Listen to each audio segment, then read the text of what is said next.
आप में से कई लोग ऐसे होंगे जिन्होंने स्टॉक्स बेचे होंगे पिछले 10-15 साल में।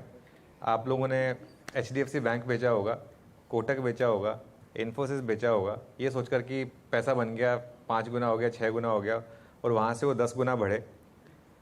तो ये सोचकर अपना खून मत जलाएं कि हमने गलती कर दी, क्योंकि आदित्य पुरी, बिल गेट्स और स्टीव जॉब्स यही नहीं कर पाए अगर वो अपने इन्वेस्टमेंट्स को होल्ड, तो फिर हम क्या है। तो ठीक है, ये सब चलता रहता है मार्केट में। तो समीर, ये सब पास की बातें जो आपने कही काफ़ी मुझे अच्छी लग रही थी देख के। ये खासतौर से जो स्टीव जॉब्स का जो आपने एग्जांपल दिया, तो इससे मतलब फॉर आम पब्लिक बेसिक सीख क्या है यहाँ पर? बेसिक ही चीज़ ये है कि गंदी चीज़ें ना करें, रेस्ट अपने आप चलेगा। बिकॉज वैसे ही मार्केट 14% बढ़ रही है। Suppose let's do a thought experiment, 500 stock index को बीट करने का गोल है। कई बार लगता है कि यार इंडेक्स में ये आइडिया है सपोज, या कोई वेदांता है, ये 4 स्टॉक्स नहीं मैं खरीदूं और 496 स्टॉक्स खरीद लूँ, आई विल आउट परफॉर्म। लेकिन उसमें क्या है, रिस्क ये है कि आपने 1-2 स्टॉक नहीं लिए और मतलब कोई इंडेक्स सपोज ट्राई करे ETF कि मैं 497 स्टॉक खरीदूंगा और 3 नहीं खरीदूंगा जो मुझे बड़े गंदे लगते हैं। It will look very logical. लेकिन अगर आप कहो कि मैं ना 5 हाईली लेवरेज स्टॉक्स नहीं खरीदूंगा, 5 वो नहीं खरीदूंगा जो बड़े एक्सपेंसिव है, 5 वो नहीं खरीदूंगा जिनकी क्लियरली बैड हिस्ट्री है, 5 नहीं खरीदूंगा जिसमें इंडस्ट्री वेरी बैड है, ताकि एक फैक्टर से नहीं कर रहे और आप ऐसे 50 स्टॉक ना खरीदें और 450 स्टॉक्स खरीद लें, nearly guaranteed you will outperform every year. ताकि एक बैड फैक्टर डोमिनेट ना करे कि suppose I will not buy leverage stocks और फिर इंटरेस्ट रेट बढ़ जाए, घट जाए, तो वही स्टॉक्स बढ़ जाए थोड़े दिनों के लिए। लेकिन आपको मैं 5 हाईली लेवरेज नहीं लूंगा, वो नहीं लूंगा। So base what it means is good का आपको कभी पता नहीं लग सकता how good they can be, but since so many stocks do well, आप अपनी तरफ से जो चीज़ गंदे फैक्टर्स हैं वो मत लो। एंड वो ईजियर भी है रिटेल इन्वेस्टर को आइडेंटिफाई करना। गुड आइडेंटिफाई करना ईजी नहीं है। जैसे आप कहो जी एम्प्लॉई, गुड एम्प्लॉई कैसे आप आइडेंटिफाई करोगे? बैड मैं कर सकता हूँ जी, वो he does not deliver on his work, खत्म। अगर वो कहो जी ही डिलीवर्स, हम कहेंगे गुड बोलना है। हम कहेंगे डज ही हरास वुमेन, वो कहेंगे तो सोचा ही नहीं। तो फिर हम वो कहेगा नहीं ही डजन हरास वुमेन, कहेंगे हम चोरी तो नहीं करता, वो कहेगा ये तो सोचा नहीं। बल्कि बैड में क्या है, वन फैक्टर एंड आउट। आप हरास कर रहे हो women, we are not interested in other stories कि आप उसमें अच्छे हो, उसमें अच्छे हो। It's the same thing in life, one bad and out और maybe 2 bad and out, 2 factors bad and out. Problem क्या है, आपने बोला bad theme, poor corporate governance, potential for disruption, unreasonable high valuation. अगर सारे strike out करते रहेंगे तो स्टॉक बचेगा ही नहीं। बड़े बचते हैं। दैट्स व्हाट आई एम से। हमने क्या किया कि 500 स्टॉक्स में ऑन बैड वैल्यूएशन छोड़ दीजिए, because that is something which you से कि कंपनी ठीक है लेकिन अभी खराब है, तो उसको हम बोलते हैं will not buy now. But बाकी होती है विल नॉट बाय। तो विल नॉट बाय में आपके 200 कंपनियां उड़ जाएंगी। आप उड़ा दो 80-90% इंफ्रा कंपनीज, आप उड़ा दोगे मेरे हिसाब से 2 व्हीलर कंपनीज बिकॉज वो डिसरप्ट हो रहे हैं, आप उड़ा दोगे कोई 5th PSU bank, 7th PSU bank, आपने 3-4 रखने हैं, रख लो इन द यूनिवर्स। आपके 200 कंपनियां निकल जाएंगी जो normally logically they have no room reason to do well, because if they do well वो बाकी वाले भी विल डू वेल। हम तो नैरो डाउन कर रहे हैं ना। उसके बाद आपको मिलेंगी some 100 companies which are otherwise good, लेकिन वो बहुत एक्सपेंसिव है। आज के ज़माने में it could be a Pidilite और एन एशियन पेंट और some other which are very high compare to their history, compare to their current growth rate, ये वो। फिर आपके पास रह जाएंगी 100-125 कंपनी जिसमें बैड कोई फैक्टर नहीं है। फिर आप गुड तो सब में कुछ कुछ होगा। फिर आप see now you are left with a pool कि अगर आपने सारी भी खरीद ली, आपकी first of all cost of error कम हो गई क्योंकि आपने अपनी तरफ से दूसरे साइड की टेल को कट किया है। उसमें से फिर हम धक्के धुक्के मार के 30-40 स्टॉक्स ले लेते हैं, बहुत बच जाती हैं। अभी आप कहेंगे 100 HDFC bank on what factor is bad, ICICI bank, even TCS, Bharti, बड़ी कंपनियों में बात, अपोलो हॉस्पिटल, क्या बैड है? किसी में इसमें ऑब्वियस बैड कुछ नहीं है। फिर उसमें आपका point, that's what I am trying to say, but so many companies do well and so many companies are left which has nothing wrong, then you choose whichever one you like. Disruption का तो है risk, HDFC bank में भी है disruption का risk. अभी कोई ऐसा कोई ये तो बहुत ही बड़ी बात है। कौन सा डिसरप्शन? वो डिसरप्ट कर रहा है आपको कि आप उसको, किसने डिसरप्ट किया उसको? जो डिसरप्ट कर रहे थे वो सारे बंद हो गए except a Paytm type, and that is on one part. तो nobody can disrupt bank. Internet banking में थोड़ा पीछे रह गया वो। हाँ, नहीं, दैट इज तो ICICI बैंक आप कर लो, but I am saying that is very small thing in the sense कि it is not being disrupted. You can say उसका कस्टमर एक्सपीरियंस खराब हो गया, बट इट्स नॉट अ कि इस पॉइंट पे वो लोग छोड़ के चले गए। नहीं, मैं इसलिए कह रहा हूँ समीर, मैं क्योंकि वॉरेन बफेट साहब केस में कह रहा हूँ 1 2 3 ईयर देखना एक टाइम पे। हाँ नहीं, वो मैं इसलिए कह रहा हूँ क्योंकि वॉरेन बफेट से खैर आपका काफी प्यार भरा नाता रहा है। आप हर इंटरव्यू में उनका नाम जरूर लेते हैं। मैं उनका हमेशा लेता हूँ क्योंकि वो मेरे गुरु का ही लेना चाहिए ना। हाँ बिल्कुल। नहीं तो आपने एक जो चीज़ बोल रहे थे ना अमेरिकन एक्सप्रेस वाली, हाँ, कि अमेरिकन एक्सप्रेस में उन्होंने इन्वेस्ट किया था, कितना पैसा बनाया था, उसके बाद फिर वो नहीं अभी भी उनके पास। हाँ अभी भी है, लेकिन वो टॉप से मतलब उसके बाद अंडर परफॉर्म किया है बेसिकली। पैसे भी बन रहे हैं, कंपाउंड फिर भी हो रहा है। हाँ मैं इसलिए कह रहा हूँ कि कहीं वही गलती आप HDFC बैंक में तो नहीं कर रहे हैं। हो सकता है, बट HDFC बैंक में क्या है, that's what I am saying, हम हर बारी 1-2 साल के हिसाब से देख रहे हैं। अब वो 2 साल हमारा नहीं चला, 1-2 और नहीं साल चला तो मैं उसको आधा कर दूंगा पक्का। I agree with you. सब स्टॉक्स में कईयों में हमने 2 साल बाद उसको गिव अप किया है, but it doesn't look like going to be out today, but possible. That's why तो 30-40 स्टॉक्स में क्या है कि कॉस्ट ऑफ एरर ही तो कम करनी है। That's what I am trying to say. और ईगो में नहीं आना कि भाई ये तो अब हम लिया, अब तो 20 साल लेंगे, नहीं तो लोग क्या बोलते हैं, और हम ये सब नहीं। I agree with you, but मेरा दिल कहता है कि ITC टाइप बनेगा, ये इवन चलेगा बहुत। बट जब चलेगा मुझे फायदा नहीं होगा, बिकॉज वो इंडेक्स में 14% है, मेरा इंडेक्स उससे ज़्यादा चलेगा with that stock.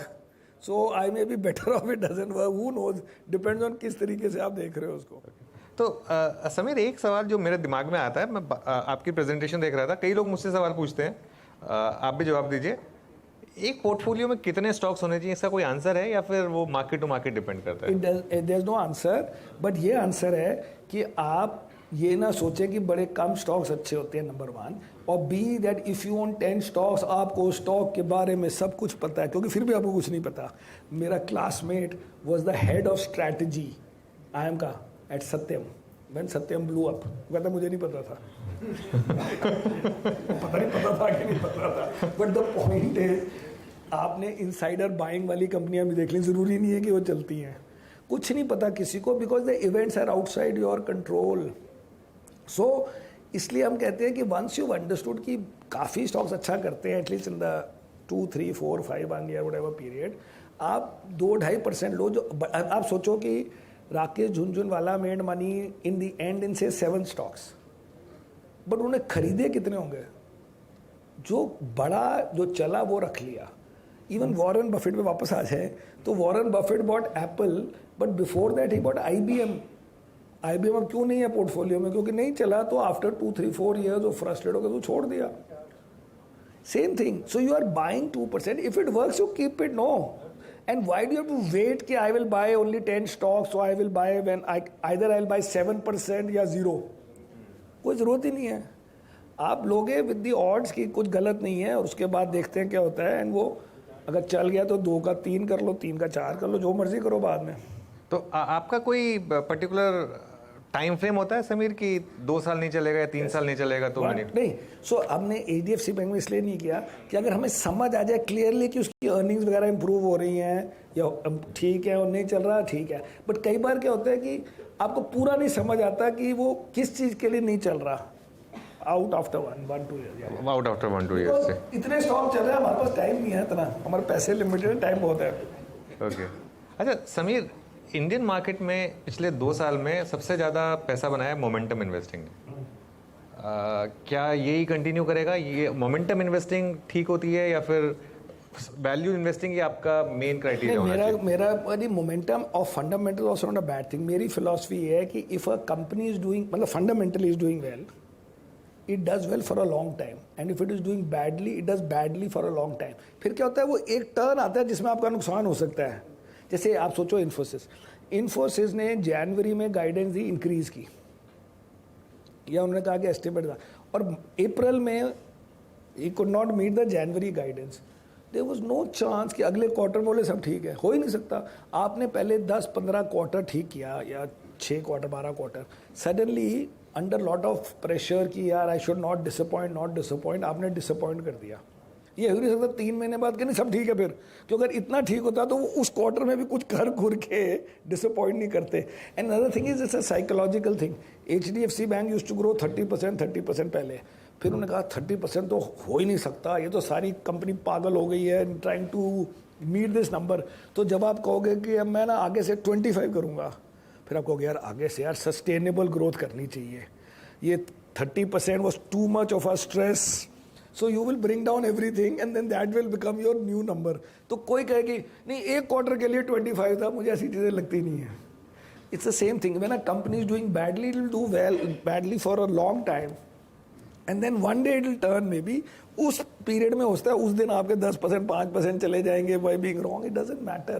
But so I agree with the fundamental part that fundamentally they do well. Second thing you can make as a thumb rule is कि अगर कंपनी का stock has done well for 1 quarter relative to market and has also done well for 1 year, और separately आपको लगे कि numbers भी ठीक हैं, I think it will do well. So momentum ही एक टाइप का ये भी. ओके. आपके पोर्टफोलियो में नॉर्मली समीर आप कितने स्टॉक्स रखते हैं नॉर्मली? अराउंड 35-40. अराउंड 35-40. और वो चेंज नहीं होता वेदर बुल मार्केट है या बेयर मार्केट है? नंबर ऑफ स्टॉक्स नहीं, नंबर ऑफ स्टॉक्स नहीं चेंज होते. और उसमें क्या होता है जो नीचे वाले जो हम 2% वाले स्टॉक हैं 2.5% वाले, उसमें आपके हमारे पास है ना 20, उसमें 4-5-6 निकल जाएंगे हर साल. Because either they will go up too much और दे विल नॉट, कि वो उसी साल का फेलियर होता है, पिछले साल का स्टॉक है और अब हम उससे तंग आ गए हैं. But basically you will lose 1/3 of the bottom ones. Okay. तो 1/3 मतलब 10 स्टॉक्स चर्न होते हैं साल में आपके? तो स्टॉक्स हाँ, मतलब जो कंप्लीटली आउट होंगे 6-7. बिकॉज बड़े वाले में ना जो बाकी ऊपर वाले 10 है उसमें इतना चर्न नहीं हो रहा, बिकॉज यू थिंकिंग ये यू नो लाइक अ थोड़ा स्मॉल कंपाउंडर है, काइंड ऑफ चलता रहेगा 2-4% मोर देन मार्केट. जो नए कर रहे हो उसमें big money can be made और you will lose, and therefore you want to get rid of them if they don't work. असल में सब जानना चाहते हैं कि फिर अभी जो नए 10 लिए वो कौन से? तो मैंने नए 10 नहीं लिए होते, मैंने तो सबको बताया हुआ है जी, नए 10 नहीं है. बट हमारे पास 15-20 स्टॉक हैं जो हम सेकंड ग्रुप में गिनते हैं. अब उसमें कुछ चल चुके हैं लेकिन चलते रहते हैं, कुछ नए आएंगे. तो मैं तो सब आपको कई बार बता चुका हूँ वो स्टॉक. उसमें मेरे जो लास्ट 1-2 साल के स्टॉक अभी भी हैं, ये नहीं कि आउट हो गए हैं. उसमें वरुण, उसमें वेस्ट लाइफ, उसमें लेमन ट्री, उसमें इंडियन होटल. मतलब नए का मतलब ये नहीं होता बड़ा. हाँ, नए का मतलब होता है जो टर्न, जैसे after Covid, IndusInd, IDFC first, landmark. उसमें मैंने अडानी पोर्ट लिया था जब फरवरी में, वो तो आगे told you on the channel. तो ऐसे ऐसे होते हैं जो मतलब जिसमें आपकी हिम्मत नहीं है 5% करने की, आप 2-2.5 पे छोड़ देते हो कि अपने आप देखिए क्या होता है. उसमें जो नहीं चला है वो है कैंपस शूज़. हाँ, कैंपस नहीं चला. हाँ, बट बाकी मोस्टली चल गए इस बार. बाकी चले. तभी नहीं चलते. लास्ट ईयर पीरामल नहीं चला था, वो मैंने अभी तक नहीं बेचा, बट कम उसमें मैंने फार्मा उड़ा दिया था. सो पीरामल अब थोड़ा चल गया है, लाइक 25% कुछ पड़ गया इस साल, but after following 40% last year. Indian hotels बहुत चला, मैं तो रूम ही नहीं मिलते मतलब. लेकिन अब मुझे लग रहा है, और तो मेरे पास है, मैंने अभी एक भी नहीं बेचा, मुझे लगता है बहुत है क्या? ये वर्ल्ड कप के बाद उसकी कहानी, मतलब होटल हो गया, बहुत हो गया. ऐसे कोई इंटरेस्टिंग मिथ बताइए और स्टॉक मार्केट के. समीर काफ़ी 2 दिन मिथ बस्ट किए थे आपने लास्ट टाइम जब हम मिले थे. तो जैसे कि I forget now which one. एक जैसा आपने बोला था कि हम सब बोलते हैं ना कि जैसे हम टीवी वालों की आदत है बोलने की कि दिस न्यूज़ इज प्राइस्ड इन.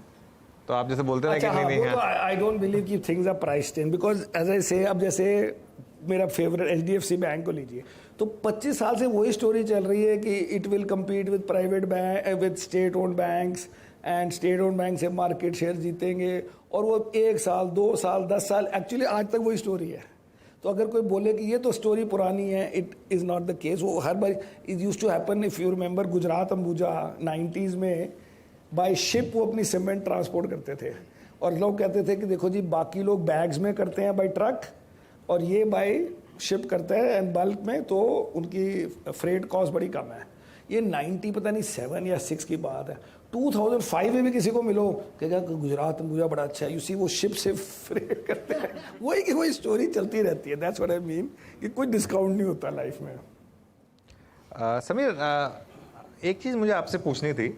आप लॉन्ग शॉर्ट फंड चलाते हैं जैसे, तो उसमें शॉर्ट आइडियाज़ आप किस तरीके से निकालते हैं नॉर्मली? लॉन्ग आइडियाज़ तो ईजी हैं. सो हमने क्या शॉर्टिंग में किया है कि हमारा शॉर्ट होता है अराउंड 35-40%, जिसमें हम 1.5% से 2% से ऊपर एक नाम में नहीं करते हैं। सो अराउंड 20 स्टॉक्स करते हैं।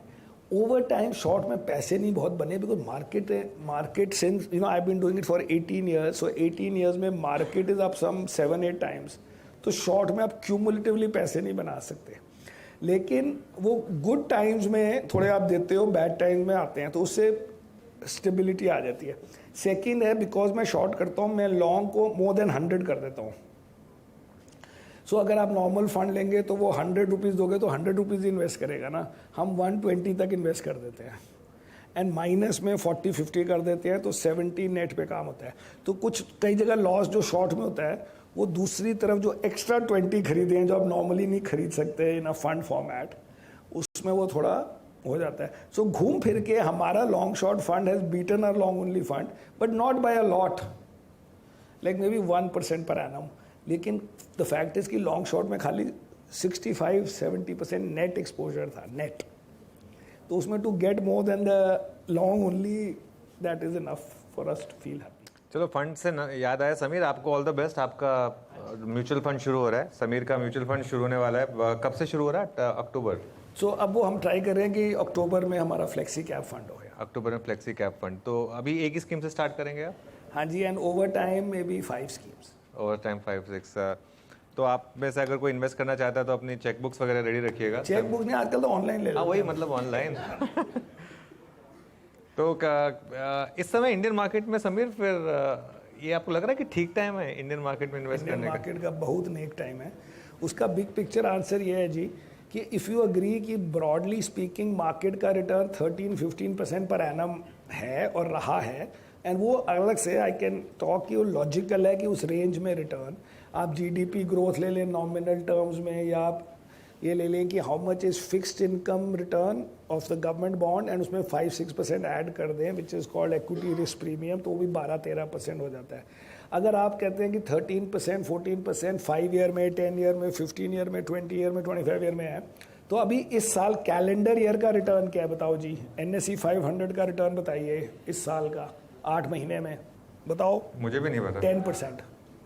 So the 500, not the small cap. So the 500 is up 10% 8 months में, तो कोई खास फर्क नहीं है from a 13-14% annual number. Last year का भी अगर ऐड कर दे, लास्ट ईयर तो 4% which I showed you. So that means 20 months में it is up 12%. Sorry, 14%. Last year currency depreciated 10%. So that means dollar terms में 20 महीने का रिटर्न नियरली 0 है या 4% है। तो उस हिसाब से कोई ज़्यादा कुछ नहीं हुआ है। वो मार्च से लगता है कि बढ़ गई है, बट ये सब चीज़ें ऑन गोइंग है। हर वक्त आप किसी पीरियड को लो, कुछ पिछला कुछ अगला, ये इस रेंज में मिड टीन में आपके रिटर्न बनने हैं। बट द फायदा of these new things that are happening in India is कि you can go to anybody and say कि हमारी market has done well in the past and now these things are happening, digitization, infra, हमारा कुछ geopolitical position, China के against we are a counter, तो therefore we should make this return with more confidence. And as I said the other advantages कि with lower volatility, क्योंकि अब हमारे FI भी हैं, DI भी हैं, और वी कैन से कि dollar return could be a little higher even if rupee returns are same, because hopefully depreciation of rupee एक तो अभी अभी हुई है, लास्ट ईयर ही हुई है, तो वैसे ही 2-3 साल नहीं होती नॉर्मली। एंड सेकेंडली वो अगर 3.5% के बदले 2% हो गई या 2.5% भी हो गई, तो you will get 1 more percent which is great. 12% dollar return किसी को दे दो तो पागल हो जाए। So that is the logic.